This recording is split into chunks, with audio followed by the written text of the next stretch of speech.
I watched in disbelief as my neighbor, let's call her Karen, dragged my hose across my yard in broad daylight. She hooked it to her pressure washer, waved at me like we were best friends, and shouted, "Hope you don't mind. Just a quick rinse." Before I could respond, she turned her back and kept spraying. Little did she know, her water theft would trigger a neighborhood revolution and the most satisfying revenge I've ever orchestrated. You ever wake up one morning, walk out to your front yard with a cup of coffee and wonder why your grass looks like it's been in a rainforest? That was me 3 weeks ago. The ground was soaked, puddles everywhere, and the hose was slightly warm like it had been used recently. No, I live alone. I don't have kids, roommates, or garden gnomes who sneak water for their underground villages. Just me, my coffee, and apparently a lawn that waters itself. At first, I thought maybe the automatic sprinkler timer was glitching, but then I remembered I don't even have sprinklers. Just one hose. And that's when I started to notice other strange things. The water bill had jumped. Not a little, it had spiked like I was filling a swimming pool every night. But I wasn't. The only thing in my backyard was a dying tomato plant and my rusty barbecue grill. So where was the water going? I started asking around. My neighbors were all friendly enough, except for one Karen. And yeah, her name really was Karen. She had just moved in a couple months ago and immediately started acting like the queen of the street. She wasn't the HOA president, but you wouldn't know that from the way she walked around with her clipboard, inspecting people's lawns like she was the gatekeeper of paradise. She'd filed complaints about the shade of green on another neighbor's shutters, demanded someone cut their grass shorter, and even told the mailman he parked too, aggressively, in front of her mailbox. The woman was a menace. But still, I didn't think she'd stoop to theft. Until I saw it. It was a Saturday. I had just gotten back from the grocery store, and as I pulled into my driveway, I caught her red-handed. There she was, in her floral blouse and enormous sun hat, dragging my hose across my yard like it was hers. She hooked it to a portable pressure washer and started cleaning her front porch. No shame, no permission asking, just out there stealing my water in broad daylight like she paid the bill. I sat in my car watching, dumbfounded. She looked up, waved at me like we were best friends, and shouted, "Hope you don't mind. Just a quick rinse." I didn't even get a chance to say anything. She turned her back and kept spraying. I sat there, gripping the steering wheel, trying to decide between confronting her or just pretending I didn't see anything. I chose the latter, went inside, and stared at my faucet like it had betrayed me. Later that day, I knocked on her door. Politely, I asked if she needed help with her water line or something. She laughed and said, "Oh no, I just like your hose better.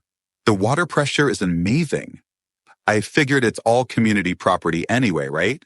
Community property? I nearly choked. Last time I checked, my house wasn't a commune, and the water wasn't coming from the rain gods. It was on my tab. I told her, gently but firmly, but I didn't appreciate her using my hose without asking. She smiled, tilted her head, and said, "Well, I'm sure the HOA won't mind. We're all supposed to share and be neighborly." Then she closed the door. Just like that. Conversation over. Well, here's the thing about me. I'm not confrontational. I don't yell or escalate. I solve problems. So I decided to go through the proper channels. I emailed the HOA with pictures. I explained the situation, attached my water bill, and asked for clarification on the so-called community property policy. A few days later, I got a response. It said, and I quote, "Thank you for your concern. At this time, we encourage all neighbors to resolve minor disputes amicably without HOA intervention."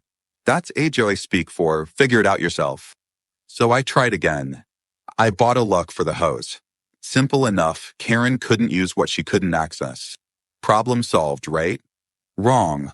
The next morning, the lock was gone. Not a mocked gone. Clean cut through.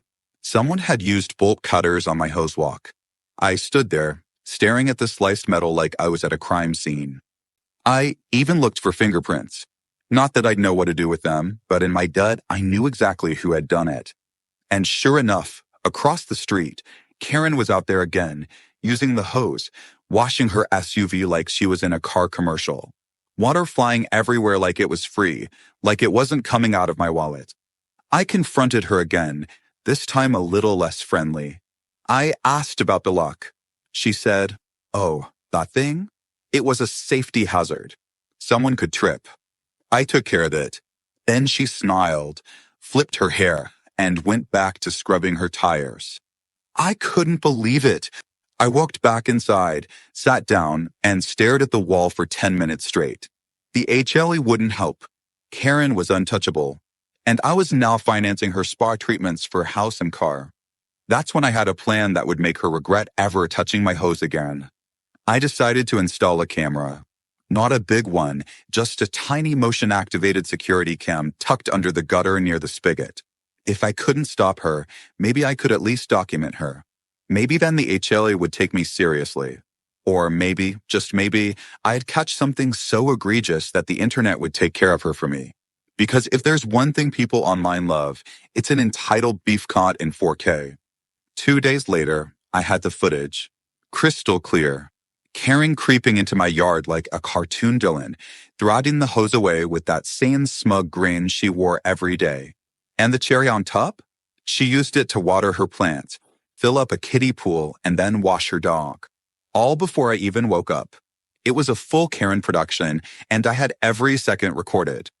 I posted a clip to a local neighborhood forum under the title, "Neighbor Steals My Water Every Morning." The video exploded. People were outraged.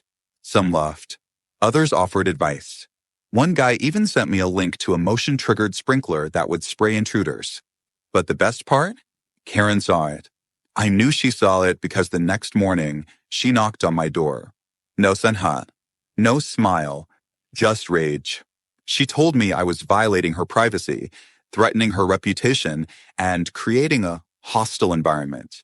I told her she was violating my property, stealing my water, and creating a financial burden. She huffed, crossed her arms, and said the dumbest thing I've ever heard. "What are you going to do about it?" "I dare you." And that was the moment it all changed. That dare lit a fire in me I didn't even know I had. Because I was going to do something about it. Something she would never see coming. Something she would never forget.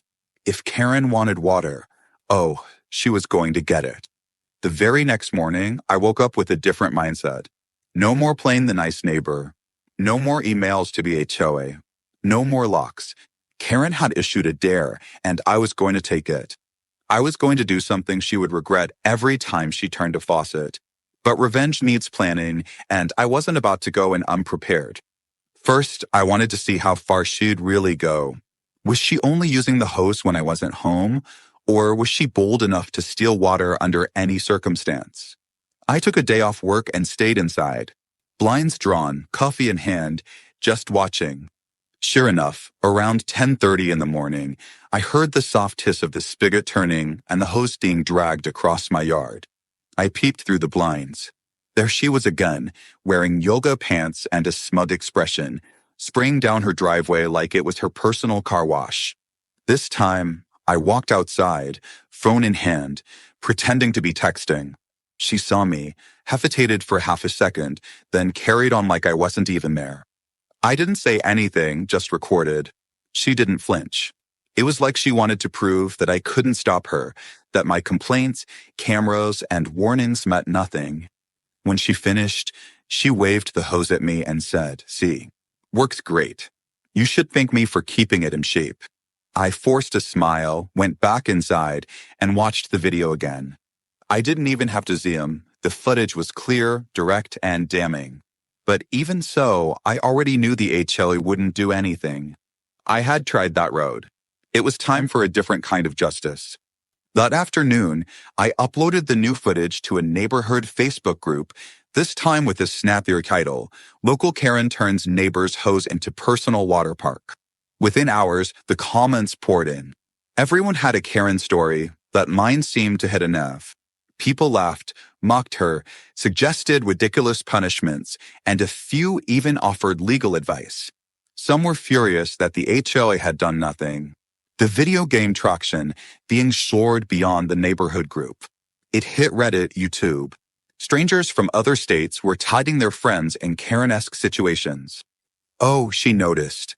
The following morning, she stood in her yard with two members of the HOA board, pointing at my house. I rushed from the window as she acted like she was the victim. I saw her gesturing dramatically, even pretending to wipe a tear. A few hours later, I got a letter slipped into my mailbox. A formal warning from the HOA for unauthorized surveillance and hostile behavior toward a fellow resident. I almost laughed. Hostile behavior? I hadn't even raised my voice. They were more upset about me recording her theft than about the theft itself. So that was it. I was done playing by the rules. If the system wouldn't help me, I'd make my own system. I started brainstorming. I thought about alarms, fake signs, pranks, but none of them felt like enough. I wanted something poetic, something that would leave an impression, not just a mess. That's when fate handed me the perfect opportunity. I was driving past a construction site on the edge of the neighborhood when I saw a crew setting up a temporary sewage tank. Not just a regular one either. This was industrial, the kind they use for portable toilets and waste containment. And it hit me, a terrible, brilliant, satisfying idea. I pulled over and struck up a conversation with one of the workers. Asked a few casual questions, told him I was a homeowner dealing with some drainage problems and might need a similar tank for an irrigation experiment. He laughed but was friendly, and after a bit of back and forth, I slipped him a little cash to let me access the tank for a single evening, strictly for testing purposes. He agreed, shrugged, and said as long as I didn't mess with the pump, he didn't care what I did. That was all I needed. Back home, I pulled out my toolbox. I built a small adapter that connected the spigot to a second hose, one that I ran underground and behind some bushes, connected directly to the sewage tank. It was genius. The outward appearance of my hose was totally normal, but when someone turned it on thinking they'd get cream, pressurized water, they'd be in for a surprise. A brown, smelly, unforgettable surprise. I tested it once to make sure it worked, using a separate line and a sealed bucket. The results were exactly what I'd hoped for. The snow alone could have knocked out a horse. Now all I had to do was wait. I set everything up one night under cover of darkness, made sure the cameras were rolling, and left the main hose where Karen always found it. The day it was perfect, the trap armed. And just as I expected, the next morning around 10:30, I heard it, the familiar hiss of the hose. I grabbed my phone and pulled up the camera feed. There she was, dragging it across the yard like always. She didn't even look around this time. She was that confident, that entitled. She hooked the hose to a new rotating sprinkler, one of those fancy ones that spin in a wide circle, and set it down in the center of her lawn. Then she turned the spigot. It was slow at first. A weird gurgle, a sputter. She tilted her head, confused. Then it hit. A jet of thick, dark, putrid liquid shot out in a wide arc, spraying her lawn, her patio, and most importantly, her white wicker furniture. The sprinkler spun once, twice. By the third rotation, she was screaming. Screaming so loud I could hear it through the walls. She ran toward the spigot, slipping on the grass as it turned into a smelly swamp. Neighbors started poking their heads out. Some gasped. One man dropped his coffee. Someone even started filming. Karen wrestled with the hose like it was a snake trying to kill her. She ripped it from the sprinkler, but not before another spray of sewage blasted her shins. She was covered, screaming, coughing. And best of all, there were witnesses. Real, live witnesses who had seen everything. I watched it all on the screen, savoring every second. This wasn't just revenge. This was art. Later that day, I walked outside, pretending to check my mail. She saw me and lost it. Stormed over, still wearing ruined sandals and covered in sludge, shouting about lawsuits and biohazards and threats. I didn't say a word. I just smiled and said, "You told me to do something about it." So I did. Her face turned red, then green again. She stomped off, yelling about calling the HOA. I waved and said, "Be sure to tell them the water wasn't stolen this time." That night, I uploaded the footage and within hours, it broke the internet. Karen was now officially famous, and not in a good way. By the next morning, my entire neighborhood had changed. People weren't just whispering anymore. They were outright laughing. From the moment Karen's sewage sprinkler show went online, her reputation took a nosedive so fast it could have cracked pavement. The vineyard spread like wildfire, especially once someone edited in dramatic music and slow-motion zooms of her reaction. I hadn't posted the footage myself this time. Someone else did, probably one of the neighbors who caught it live. I could tell from the angle it was filmed from the upper balcony across the street.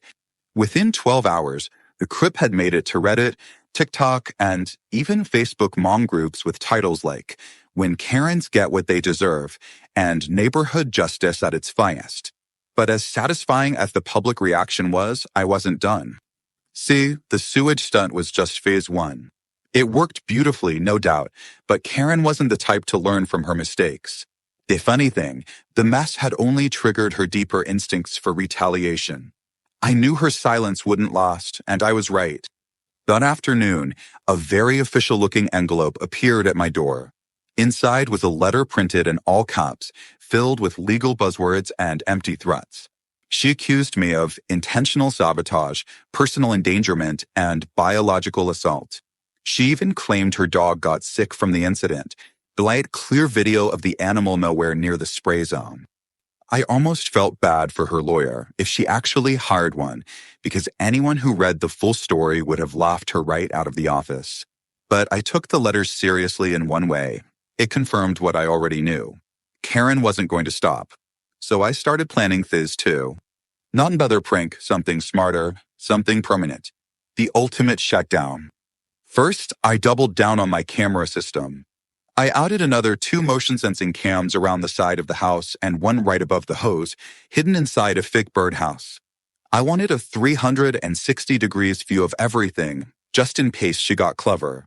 Then I visited the construction site again, just to thank the workers and discreetly offer them a peep to delivery on me. Keeping them happy meant access to the sewage tank just a little longer. They thought I was testing fertilizer flows. I didn't correct them. At home, I upgraded the hose rig. The first version had been manually routed and required careful timing. This time, I added a remote switch inside my garage. It controlled a valve splitter that could switch between regular water flow and the sewage tank line. It was seamless, smooth, and hidden underground with a new cover of grass. It was overkill, but I wasn't taking chances. If Karen dared to use it again, she'd never know which kind of water she was getting.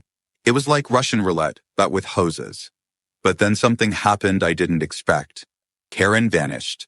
Not entirely. She still lived across the street, but she didn't leave her house for 2 days straight.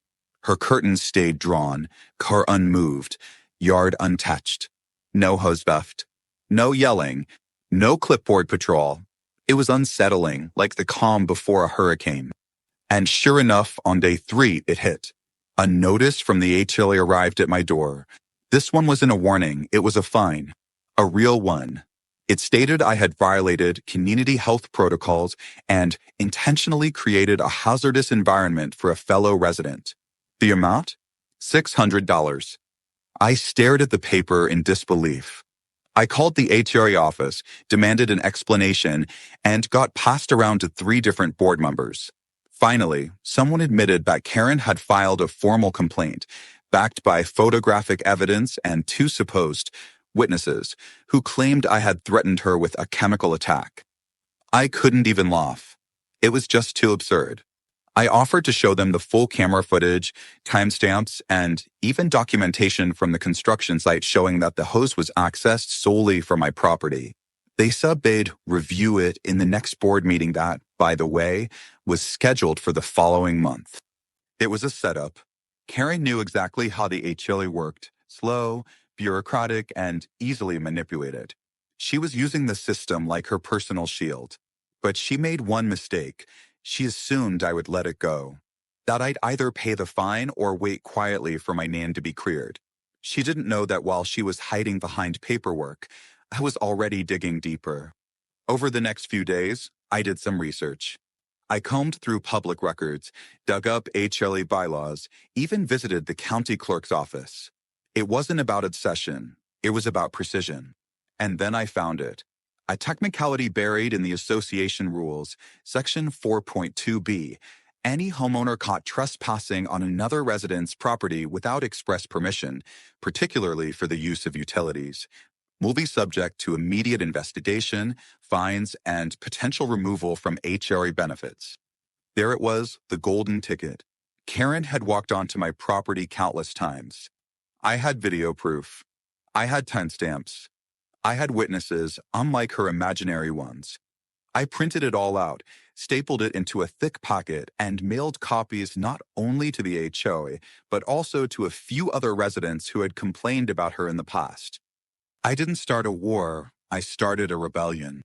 Within 2 days, one of my neighbors knocked on my door. He was a soft-spoken guy named Glenn who lived 2 houses down.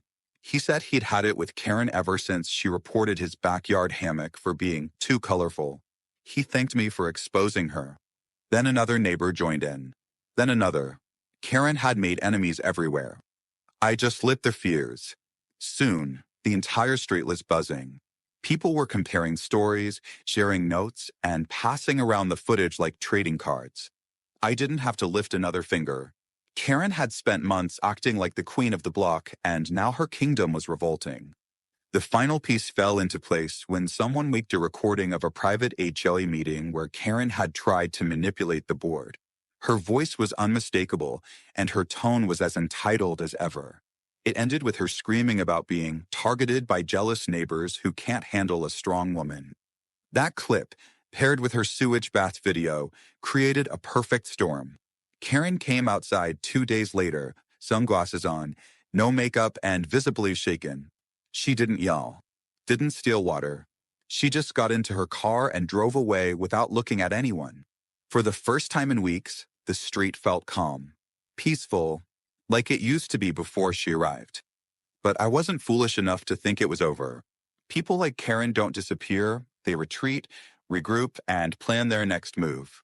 That's why I left the remote valve switch active. That's why I kept a camera system on 24/7. If she ever decided to try me again, I'd be ready. Because this wasn't just about water anymore. This was about boundaries, and Karen had finally learned that mine came with consequences. 3 days passed in a kind of eerie silence. Karen's house sat still, like it was under quarantine. No cars in the driveway. No patio music. No garden hose making across my lawn like a thief in the night. It almost felt too quiet, like a trap. I knew Karen well enough by now to understand she wasn't just licking her wounds and moving on. She was the kind of person who didn't back down, not because she was brave, but because she couldn't stand losing control. And after that sewage sprinkler incident, she had lost it all: her dignity, her spotless patio, and her reign as queen of the cul-de-sac. So when I heard the knock on my door just after noon, I didn't even flinch. I already knew it would be her. What I didn't expect was for her to bring backup. Standing beside her on my porch were 2 members of the HOA board, one of them holding a clipboard, the other a thick folder. Karen, dressed like she was attending a courtroom drama instead of confronting a neighbor, kept her arms folded, jaw tight, eyes laser-focused on mine like she was rehearsing a victory speech in her head. The clipboard guy cleared his throat and said they were there to discuss an escalating property dispute and potential biohazard incident. I asked if they'd like to come inside, but Karen snapped, saying she didn't feel safe entering my home. I laughed, not out loud, just inside, because I knew what this really was: her final attempt to paint herself as the victim. They handed me a formal complaint, 3 pages long, filled with exaggerated language. Karen claimed I had weaponized sewage, that I had created an environmental hazard, and that she was experiencing emotional distress from what she described as an orchestrated public humiliation campaign. She even claimed the stench had seeped into her home's foundation, which made me wonder if she even understood how plumbing worked. I let them speak, nodding occasionally, waiting for the real moment I was expecting. And it came. Karen demanded that I pay for the cleanup of her lawn and patio, formally apologize, and attend a conflict resolution session arranged by the HOA. The moment she finished her list of ridiculous demands, I held up a finger and said I had something to show them. I stepped inside, grabbed my printed folder of evidence, and brought it out. Everything was there. Time-stamped video footage of Karen entering my property without permission, multiple times, on multiple dates, always with my hose in hand. I included water bill statements, screenshots of neighborhood posts, even a list of other neighbors who had submitted complaints about her in the past year. And then I handed them the HOA bylaw she clearly violated, highlighted in neon yellow, trespassing with use of private utilities without consent. Clipboard guy took his time reading. Karen's face went pale as he flipped the pages. The other board member leaned in, whispering something under his breath, and suddenly the mood shifted. Karen started interrupting, claiming the videos were manipulated, that I was stalking her, that I had created a hostile environment long before the hose incident. But they weren't buying it. The board members said they needed time to review all the material and would call a special meeting within the week to address the issue. Karen protested, said she deserved immediate action, but this time they ignored her. The moment they walked away, Karen turned to me one last time. Her voice was quieter now, sharper, almost trembling. She told me I would make sure everyone knew the kind of person I really was. I told her they already did. And with that, she stomped back to her house, muttering something I didn't care to decipher. That night, I posted a calm, factual summary of the events in the same neighborhood forum where the videos had first gone viral. I didn't add sarcasm or exaggeration, I just posted the truth. How she trespassed, used my water, how I tried to go through the HOA, how I protected my property when the system failed. The response was overwhelming. People rallied behind me, sharing their own Karen stories again. One neighbor even offered to mow my lawn for free just to thank me for standing up to her. Another left a fresh-baked pie at my doorstep with a sticky note that read, "You're a legend." 2 days later, the special HLE meeting took place. It wasn't public, but word spread fast. Karen showed up with printed documents and a folder of what she claimed were legal threats against her. But all of it crumbled under the weight of evidence. The board reviewed my footage, reviewed the bylaws, and issued an official HLE warning to her. She was fined $500 for multiple trespassing violations and warned that any future incidents would result in suspension of her HOA privileges. They didn't apologize to me directly, but I could tell they were backpedaling from their earlier support of her. She had finally become a liability they could no longer protect. The best part? Her little fan club started to dissolve. The board member who used to back her silently resigned the next week. Karen, once self-proclaimed neighborhood sheriff, now walked her dog with head down, avoiding eye contact with everyone. Her driveway stayed dry, her porch dirty, and the hose, she never touched it again. But even then, there wasn't over. Karen tried one last pathetic move. She filed a complaint with the city, claiming I had illegally installed a sewage connection in my yard. I got a visit from a city inspector who, after checking the setup and laughing for 5 straight minutes, told me I was in the clear. The hose line wasn't permanent. There was no violation. He even said, off the record, that he wished more people handled things with such creativity. I offered him a bottle of water. He declined, joking, only if it's not from the hose. By now, my video had passed 4 million views online. People were asking for interviews. One that emailed asking if I'd consider selling t-shirts with the phrase, "Hose Justice," printed on them. My neighbors were treating me like a local hero, but I didn't feel heroic. I felt relieved. Finally, after weeks of madness, I had peace.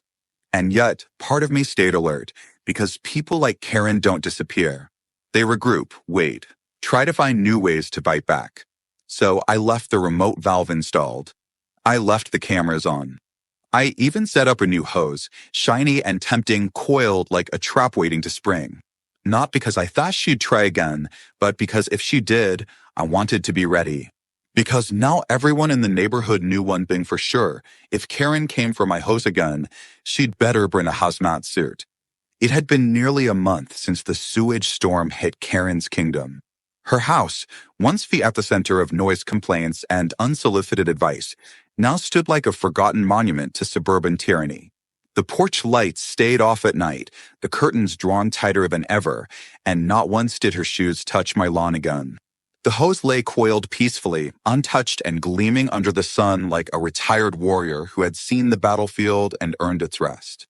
For the first time in what felt like forever, my mornings were quiet. No more spikes in the water bill. No more confrontation over a simple gardening tool. And no more being made to feel like a trespasser on my own property. Life had returned to normal, or at least something that resembled it. The neighbors greeted me with smiles now, not just casual nods, but genuine acknowledgement. People who used to look the other way when Karen walked by now went out of their way to stop and chat with me.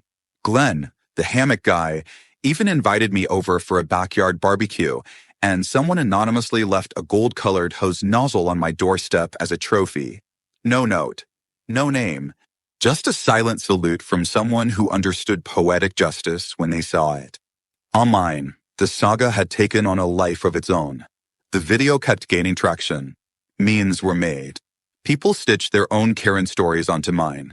One guy even made a parody song using the footage of the sewage spray in slow motion. Someone else created a graphic novel-style animation, retelling the event with exaggerated cartoon versions of Karen and me. Every few days, I'd get another message from a stranger somewhere in the world saying, "Thank you for standing up to HOA madness," or sharing how my story inspired them to finally call out their own neighborhood tyrant. I didn't ask for the fame, but I wasn't going to lie, it felt good. Still, I never fully let my guard down. Karen had gone quiet, but that didn't mean defeated. It meant waiting. One evening, just after sunset, I found an envelope slipped under my front door. There was no postage, no name, just a single sheet of paper folded neatly inside. It was a handwritten note that read, "You may have won this time, but the neighborhood won't be yours forever. I'll be back stronger." The handwriting was unmistakable. It was the same angry cursive I'd seen on every HLA complaint form she ever submitted. I laughed, not because I found it funny, but because it was exactly the kind of thing she'd do. Dramatic, vague, and completely ineffective. The next day, a moving truck appeared in front of her house. No warning, no goodbye, just workers packing up her potted plants, outdoor furniture, and that god-awful pink flamingo she used to keep by the mailbox. She didn't say a word to anyone. She simply vanished. Her house was listed for sale by the end of the week, and within days, a young couple with a toddler bought it and moved in. They introduced themselves the very first day, brought cookies, and asked politely if it was okay to use their own hose hookup. I nearly cried from the normalcy. But the story didn't end there. A week later, I got an email from a guy named Devin. He lived in another HOA across town and had somehow ended up with Karen as his new neighbor. Apparently, she wasted no time settling into her old habits. First, it was complaints about someone's wind chimes being too loud, then about a cat that dared to walk across her front steps, and finally, wait for it, she was seen dragging a neighbor's hose across the yard to wash her car. Devin found me through the viral video and asked if I had any tips on how to handle her. I told him everything, sent the setup plans for the valve system, recommended the camera brands I used, and even included a document I'd made called Karen Defense Protocol. He replied with 3 words, "This means war." I didn't hear back for a few days, but when I did, it was glorious. Devin had taken my idea and gone even further.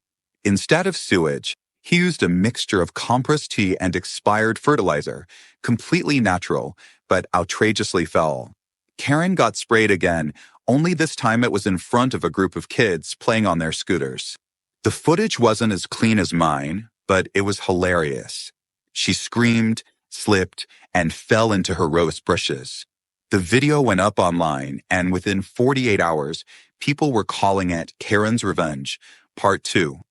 The saga continued, and I realized something both amusing and slightly disturbing. Karen wasn't just a problem in my neighborhood. She was a traveling circus of entitlement, infecting every HLA she touched. But now, thanks to the internet, every time she struck, someone was ready to strike back. After that, I decided to make something useful out of the experience. I started a small blog where I wrote about ridiculous HRA encounters, neighborhood drama, and suburban pettiness. I didn't mean anyone directly, but everyone knew who the host queen was. I turned the camera footage into a little mini-series, pairing it with anonymous stories submitted by others. It grew faster than I expected. People were tired of being pushed around in their own homes, and somehow my ridiculous water war had become the banner they could rally behind. I even started selling a few t-shirts with funny slogans like HLA before brothers and justice flows. But despite all that, my favorite part of the whole ordeal wasn't the views or the messages or even the satisfaction of watching Karen slip through her own puddle of caramel. It was something quieter. One afternoon, I was in my backyard, just trimming the hedges when I heard laughter. Real, loud, unfiltered laughter. It was the new couple who moved into Karen's old house, chasing their toddler around a sprinkler they'd set up on their own lawn, using their own house. The kids squealed with delight. The parents laughed along, and no one was stealing water or writing fines. That was the real win, not revenge, not the views. That peace returned to a neighborhood where people respected each other's face, where the only thing spraying from a hose was water, not war. As I stood there, hose in hand, I thought about all the chaos that one simple garden tool had caused. Who would have thought that a plastic tube and some water pressure could unravel an entire power structure, expose a tyrant, and unite a street full of strangers? It was ridiculous. It was poetic, and it was perfect. I turned the spigot, let the hose come to life, and watered my tomato plant like I used to, peacefully, quietly, and without an audience. And for the first time in a long time, it actually felt like home again.